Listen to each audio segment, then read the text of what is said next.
Buenos días. La Secretaría de Hacienda y Crédito Público y la Presidencia del Octavo Foro de Contadurías Gubernamentales de América Latina, FOCAL, les da la más cordial bienvenida a esta tercera y última jornada de actividades. Para dar inicio al programa de trabajo de este día, el primer panel abordará la experiencia de Brasil en el tema la contabilización de provisiones y pasivos contingentes derivados de riesgos fiscales en asuntos legales. Nos complace presentarles al moderador de este espacio, el especialista financiero para México del Banco Mundial, Luis Barajas González.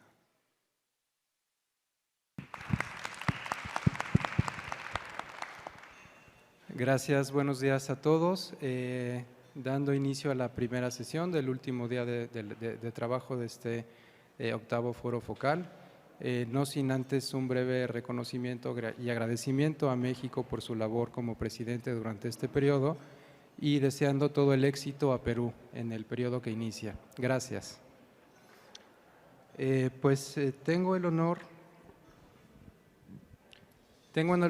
y el gusto de estar aquí con nuestro colega Heriberto. Él nos va a compartir la experiencia de país Brasil referente a la contabilización de provisiones y pasivos contingentes derivados de riesgos fiscales en asuntos legales. Heriberto Enrique Vilela do Nascimento, me disculpo si no lo he pronunciado correctamente, no hablo portugués. Heriberto es contador especialista en contabilidad pública por la Universidad de Brasilia y especialista en gestión pública de la Escuela Nacional de Administración Pública. Es auditor federal de finanzas y control desde 2007. Ha ocupado los cargos de gerente de normas y procedimientos contables del Tesoro Nacional y coordinador general de contabilidad y costos del Ministerio de Hacienda, además de haber sido coordinador del Departamento Técnico, Grupo de Procedimientos Contables de la Federación y coordinador del Centro de Estudios de Contabilidad Aplicada en el Sector Público del Foro Fiscal de los Estados Brasileños en la Escuela de Administración Financiera. Heriberto fue coordinador general de contabilidad de la Unión y actualmente es subsecretario de Contabilidad Pública de la Secretaría del Tesoro Nacional. También es miembro del Comité de Gestión de Convergencia en Brasil del Consejo Federal de Contabilidad. Sin mayor preámbulo, cedo la palabra a nuestro colega Heriberto. Adelante, por favor.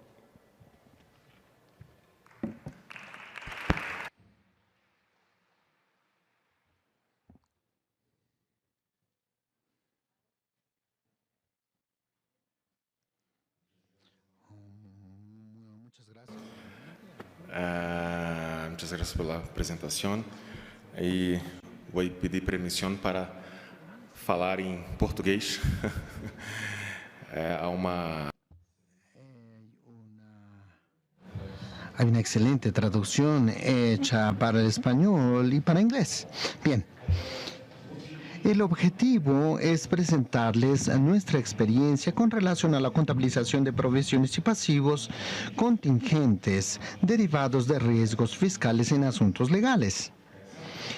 Con certeza ese asunto produjo bastante impacto en el gobierno federal brasileño, en el proceso de convergencia, en la SNIC-SP. Ciertamente fue uno de los asuntos y de las normas más impactantes, y en nuestro caso brasileño. Sabemos que a medida que vamos adoptando las normas contables según el accrual basis o el base de vengado, antes de la adopción tuvimos un enfoque muy enfocado en los activos y pasivos financieros por el base de vengado. Con la adopción de esas normas internacionales de contabilidad del sector público, perfeccionamos la medición de los activos y pasivos financieros, pero principalmente añadimos información o reconocimiento de la medición y revelación de los activos no financieros y de los pasivos no financieros que antiguamente no estaban adecuadamente apropiados en nuestros estados financieros. Y en ese proceso que fue presentado por Andrés. En el caso de los pasivos, la deuda pública estaba adecuadamente contabilizada. Sin embargo, tenemos más pasivos que pasaron a tener un impacto mucho grande en nuestros estados financieros, que es el caso de los pasivos de los sistemas de pensión, con un impacto muy importante. Y hoy iremos a hablar de las provisiones y pasivos contingentes que también tuvieron un impacto muy grande en el caso de Brasil. En Brasil acostumbro decir que no sustituimos el régimen de caja por el régimen de vengado. Adoptamos el régimen de lo de vengado y continuamos con un énfasis significativo en el análisis de los flujos de caja. Eso no dejó de ser importante. Lo que sucede es que añadimos más información muy importante para un análisis más amplio de la situación económica de la entidad pública. Entonces, cuando nos damos cuenta en este asunto aquí de las provisiones y los pasivos contingentes, la inclusión cada vez más grande en el pago de sentencias judiciales, hay toda una historia por atrás de todo eso. Cuando sucede la inclusión en este sentido, esa es la punta final del proceso. Cuando tratamos de sentencias judiciales, es el punto final de un proceso cuyo evento económico sucedió mucho antes, con un proceso judicial en proceso o en andamiento. Y entonces, cuando llegamos y contamos la historia según ese base de vengado, tenemos una película completa y entendemos el porqué de los pagos, por ejemplo, en nuestros casos de las sentencias judiciales que van creciendo de manera exponencial. Y vamos a hablar posteriormente. Bien, antes de que entremos aquí en nuestra metodología, quería revisarles rápidamente los conceptos que adoptamos que tienen que ver con las NIC SP19, provisiones de activos y pasivos contingentes. Sin entrar en detalles, no es necesario, simplemente para tener una idea. Un proceso importante aquí es la clasificación de los riesgos. Los riesgos fiscales, en nuestro caso estamos hablando de los riesgos fiscales judiciales, se requieren clasificar en probables, posibles y remotos. Eso hace una conexión con el reconocimiento de los pasivos, del tipo de provisión o la revelación de pasivos contingentes y notas de explicación. ¿Por qué? Porque cuando el riesgo se clasifica como de probabilidad alta, cuando es probable que existan pagos en función de ese riesgo, entonces constituimos una provisión. Ya se procrea eso en el pasivo y en nuestros estados financieros. Cuando aún no se ha clasificado como probable y cuando simplemente es posible, no hay reconocimiento todavía de ningún pasivo de provisión, pero la revelación de esos en las notas de explicación y en los estados financieros. Y aquí hago énfasis en una diferencia entre la práctica que se adoptó en las empresas con el sector gubernamental. Damos seguimiento en la condición de consejeros fiscales de empresas públicas. He visto cómo funciona en el caso de las empresas que adoptan el SFS y el proceso de la constitución de provisión en función de las contingencias, que básicamente funcionan de la siguiente manera. El área legal de la empresa ya hace una lista de las demandas judiciales, hace la clasificación una por una de cada demanda legal y la clasifica como probable, posible o remota, y de ahí se hace el cálculo. Sin embargo, en el caso de las empresas, resultan procesos específicos, proceso por proceso. Y aquí hay una diferencia importante cuando hablamos de medición, que es en el caso del sector del gobierno.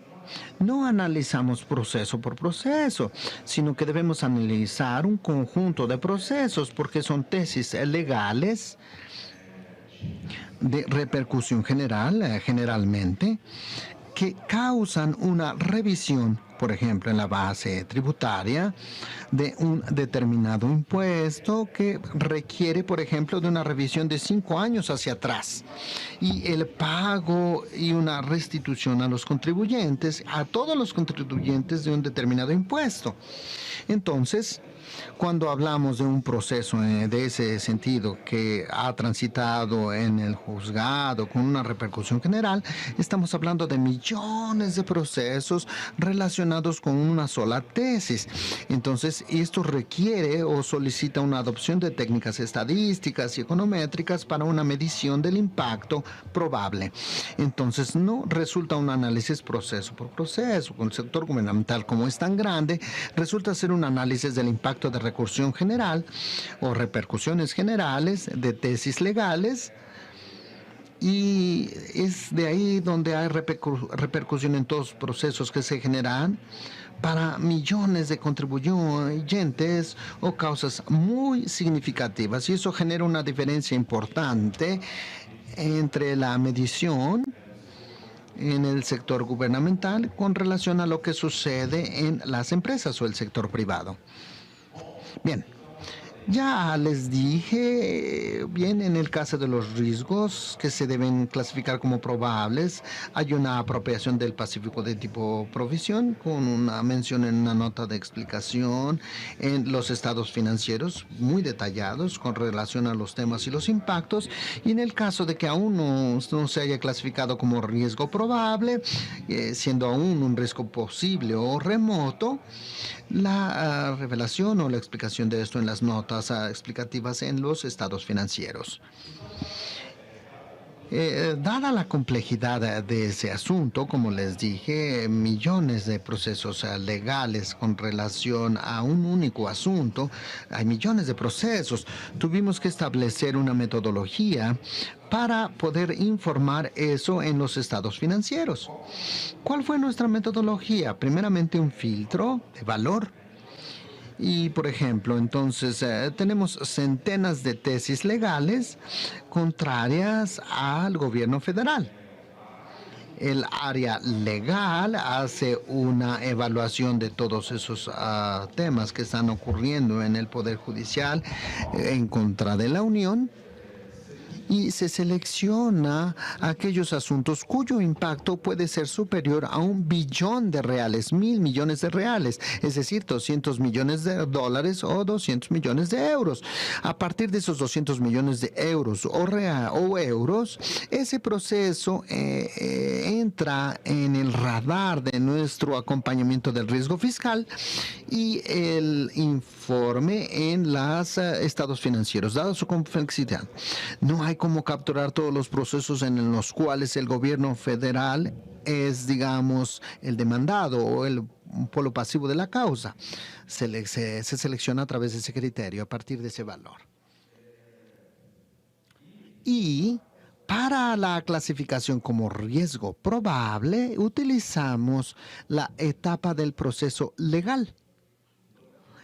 Tenemos un criterio de menor mínimo y tenemos el criterio de la etapa de andamiento del proceso. Entonces, si el proceso está llegando a la etapa final, si existe una decisión de mérito contraria al gobierno federal, entonces que ya se haya adoptado, el riesgo se clasifica como probable. Pero ahí podríamos decir lo siguiente: eso ya es prácticamente un riesgo concreto, porque estoy diciendo que la decisión de mérito ya se dio. Pero no es exactamente así, porque aún existe toda una discusión sobre los embargos con relación a una decisión judicial o como consecuencia de una decisión judicial en relación a los efectos que se habrán de producir a partir de esa decisión legal. Entonces, hubo una decisión de mérito, pero todavía pendiente de embargos, pendientes de modulación de efecto, pendientes de criterios para su ejecución propiamente dicho. El riesgo se clasifica entonces como probable. Después de esa apreciación de ese embargo, porque es así más o menos como funciona en Brasil, tenemos una decisión de gran tesis de mérito, una decisión de mérito, y en un análisis posterior existe la decisión de modulación de efectos y análisis de los impactos propiamente dichos. Entonces, esas son las discusiones, una decisión de mérito y después, que puede llevar años, una decisión sobre los embargos, sobre el cobro y los efectos que esa decisión habrá de provocar. En ese momento de la decisión de mérito, el riesgo se clasifica como probable, se hace un cálculo y reconocimiento de eso como un pasivo. Y después de la apreciación de los embargos, en donde el proceso va a la ejecución, entonces el riesgo se concretiza y eso se vuelve una obligación. Sin embargo, esa obligación también eventualmente necesita calcularse, porque la ejecución será muy compleja, como ya les dije, con varios impactos y con varios contribuyentes, ciudadanos, luchando o peleando por ese recurso. Y la clasificación todavía se ve como una provisión, a pesar de que ese pasivo ya tenga una concretización. El riesgo se ha concretizado, pero se requiere calcular el impacto para su ejecución. Entonces también aún se clasifica como provisión. En el caso del riesgo posible, se clasifica como riesgo posible cuando todavía no hay una decisión de mérito definitiva. Entonces, cuando una decisión de mérito es desfavorable, aún está pendiente de recurso o de apreciación de recurso por la última instancia, el riesgo se clasifica como posible. Entonces, la penúltima instancia, la decisión desfavorable, riesgo clasificado como posible. Y en la última instancia, la decisión desfavorable, el riesgo se reclasifica como probable. Una vez sucediendo la apreciación de los embargos, que irán a definir los efectos de ese juicio, y de ahí partimos a la ejecución de ese pasivo. ¿De acuerdo? Bien. Y para la medición, para el cálculo, tenemos dos posibilidades. En resumen, tenemos la posibilidad de pago efectivo de una demanda legal, una indemnización, por ejemplo, y en el caso de los riesgos tributarios, tenemos la posibilidad de una compensación, porque en los riesgos fiscales tributarios, las empresas adquieren créditos tributarios que van a compensarse con sus deudas. Y entonces las propias deudas tributarias, el efecto en la caja de determinadas decisiones cuando tienen que ver con riesgos tributarios es el efecto de pérdida de recaudación porque el contribuyente habrá de compensarlo con cuentas a pagar y con cortas cuentas por cobrar de nuestra parte. Entonces tenemos esas dos posibilidades de impacto, un pago o una compensación de lucro. Y dependiendo del caso, se hace un cálculo que habrá de considerar ambas posibilidades, el pago o una compensación de ingreso.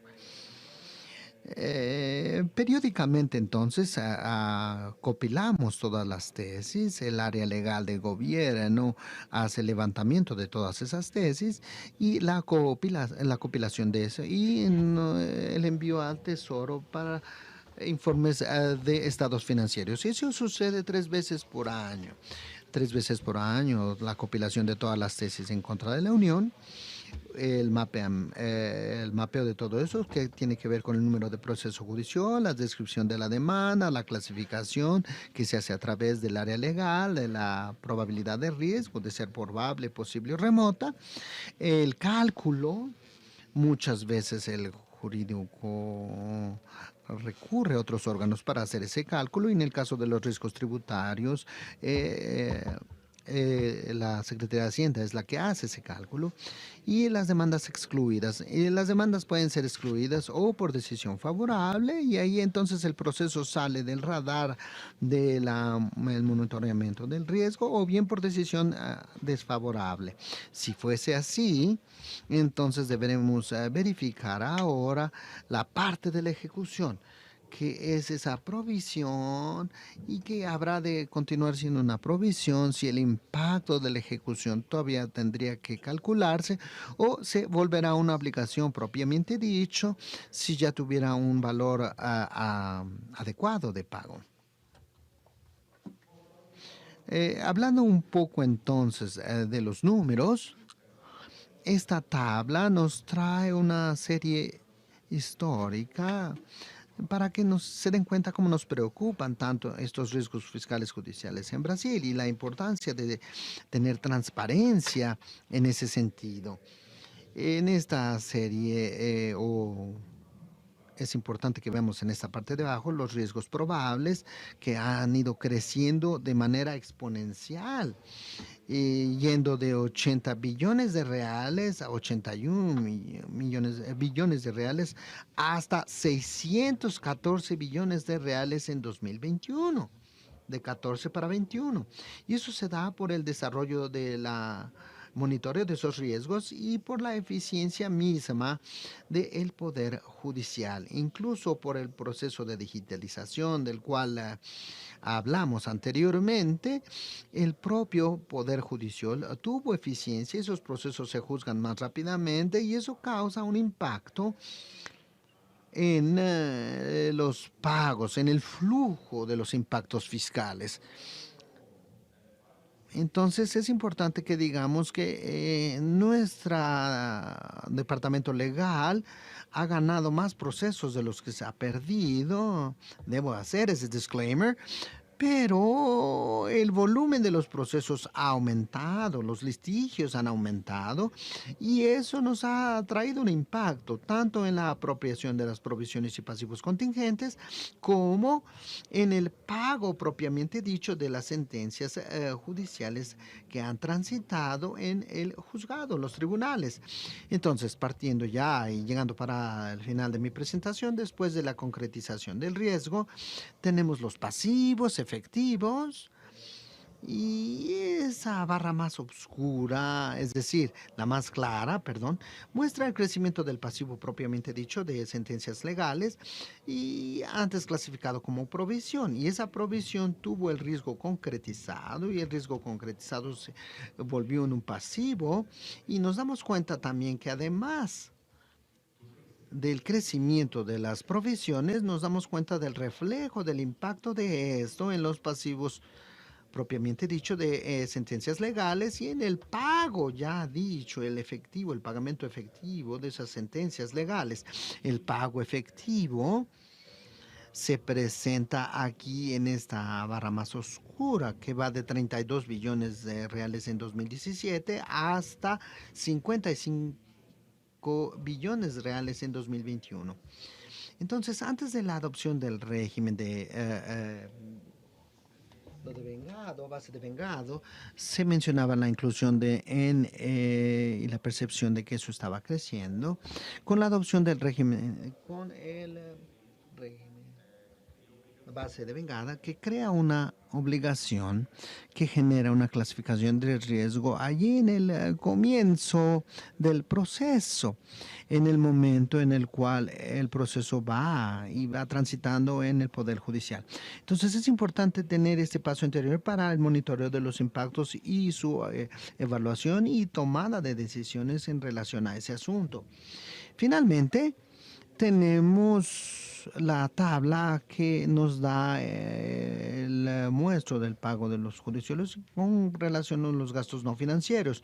Y todo eso que resultó en el crecimiento de los riesgos y el crecimiento de las provisiones termina por impactar en el pago mismo efectivo de las sentencias legales, yendo de 1.8% del total del gasto hasta 3.4% del total del gasto.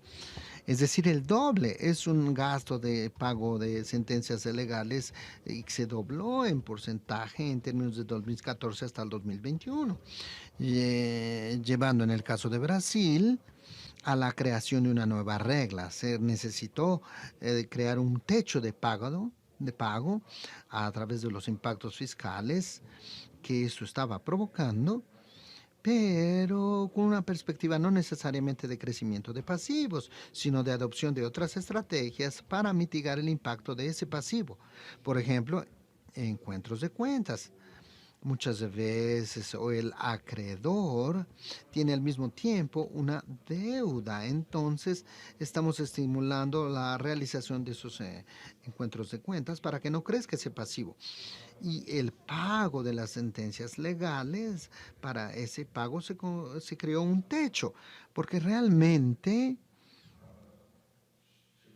estaba llegando prácticamente a ser inadministrable una situación de esas sentencias legales. Fue de un impacto enorme. Bien, con esto termino mi presentación y estoy a su disposición para la sesión de preguntas y respuestas. Muchas gracias.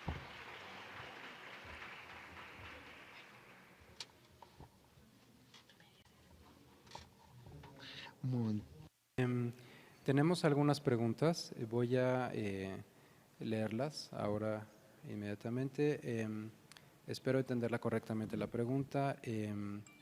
Nos preguntan, si se tiene una probabilidad de perder un proceso con una multa alta desde el principio, Brasil reconoce una provisión, aunque no se encuentra en la primera instancia. Não. O reconhecimento da provisão realmente se agotaron las posibilidades de análisis del tema en mérito, pero realmente en la última de las instancias, pero no necesariamente el riesgo ya se haya concretizado, porque después de la decisión en mérito definitiva, existe una discusión sobre los impactos, los efectos de esa decisión, la modulación de efectos, etcétera. Pero en ese momento del tránsito en el Tribunal de Decisión de Mérito, que está en discusión aún los impactos, el riesgo se clasifica como provisión, pero ya en la última de las instancias.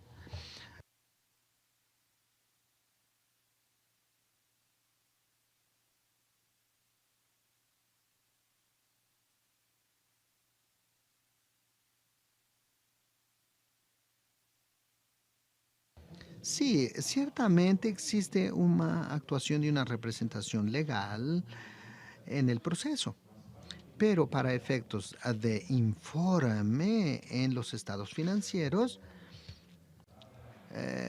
dada la complejidad del tratamiento de esa información, se requirió establecer un valor mínimo, porque si ese valor mínimo se queda muy por debajo, resulta complejo administrar el monitoreo de todos esos sistemas.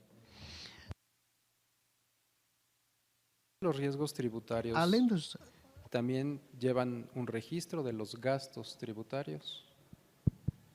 No caso dos En el caso de los gastos tributarios, tenemos otro flujo que no se relaciona con los riesgos fiscales. Tenemos un proceso de cálculo muy extenso. Hay una publicación anual denominada demostración de gastos tributarios, que tiene más o menos unas 200 o 300 páginas en donde se mide el impacto de todos esos gastos tributarios en la función, por área de país, por región del país, etcétera. Pero no entra dentro de esa metodología de los riesgos fiscales. Es otro proceso de tratamiento y de generación de informes al respecto de esa información.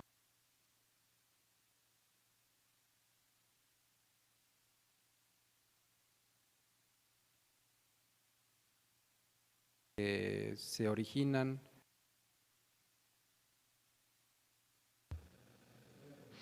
el impacto de tener una mayor transparencia o el beneficio de tener una mayor transparencia respecto de los pasivos contingentes. Eu diria que Yo diría que existe un efecto interno.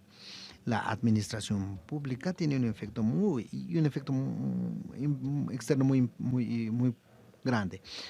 El monitoreo de los riesgos fiscales en lo interno es importante para predecir los impactos efectivamente financieros que habrán de ocurrir en función de esas decisiones legales de manera interna. Ese monitoreo es importante incluso para la selección de la actuación legal o incluso la propia negociación. Y ciertamente un juez, al observar un determinado proceso y al recibir los números, habrá de considerar esto en su apreciación. Además de esto, la publicación en los informes financieros con las explicaciones respectivas produjeron un efecto bastante importante en la propia sociedad. La sociedad está interesada por esos informes y entonces hay una publicación de asuntos bastante importantes y hay un interés grande por parte de los propios agentes económicos de la sociedad sobre esos asuntos. Por ejemplo, los inversores se han apropiado de esa información y ha sido importante al analizar la situación económica de la entidad pública. Gracias, Heriberto. Tenemos una última pregunta, creo que tenemos tiempo todavía. Nos preguntan, ¿cuál es la coordinación con la unidad que monitorea el riesgo fiscal procedente de demandas? ¿Qué requerimientos de información se intercambian? Bien, establecimos eso por norma. Existe una norma de la Defensoría General de la Unión que eso está con la AGU en el Tesoro. Somos sus clientes, somos los interesados por esa información y esa norma estandariza todo ese flujo, como les dije. 3 veces por año hay un reporte de esa información y tiene un layout con el tema, la descripción del mismo, el impacto financiero, la clasificación del riesgo. Y ese flujo se establece a través de una norma que posibilita ese tránsito de información. Muy bien, de acuerdo. Muchas gracias, muito obrigado, Heriberto. No tenemos más preguntas. Con esto terminaríamos la primera sesión del día de hoy. Muchas gracias, un tema muy interesante, de mucha relevancia para todos nosotros contadores y bueno, pues interesante siempre conocer las experiencias en otros países. Gracias, muchas gracias, Heriberto, gracias.